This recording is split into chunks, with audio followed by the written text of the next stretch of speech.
Hi everyone and welcome back. Divorce is an ugly process that ruins many lives.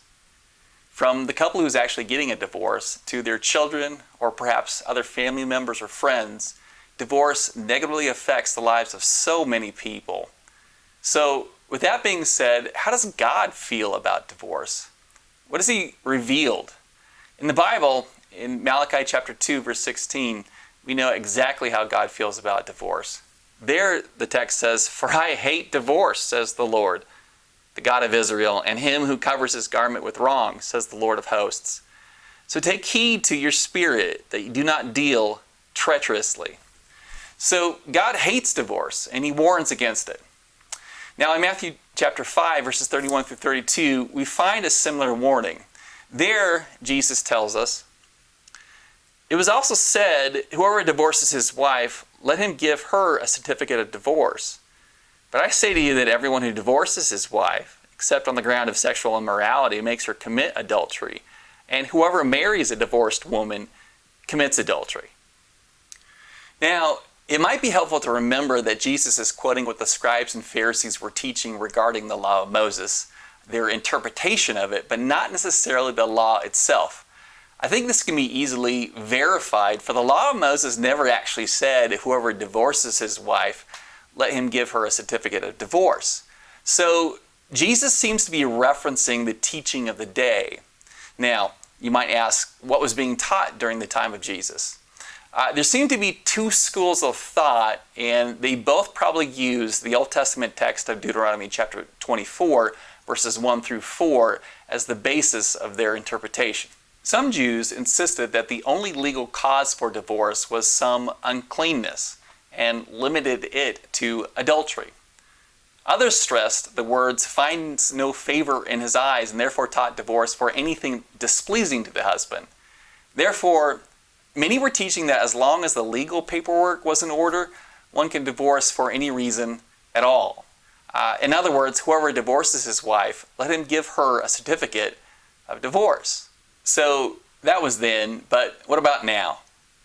I recently looked up the legal grounds for divorce in the state that I live in, and I found that one can basically divorce for any reason as long as the paperwork is correct.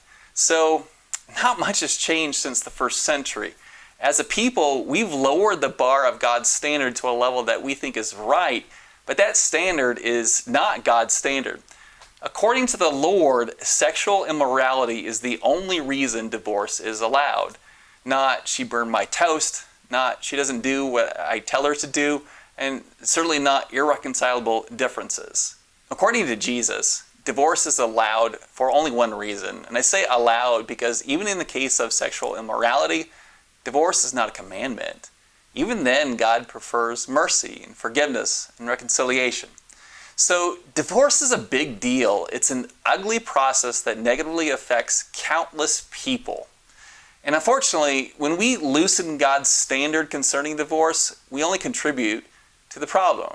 So what's another way of looking at this? What can we learn from biblical text warning against divorce? Marriage is a binding covenant. Think of it this way.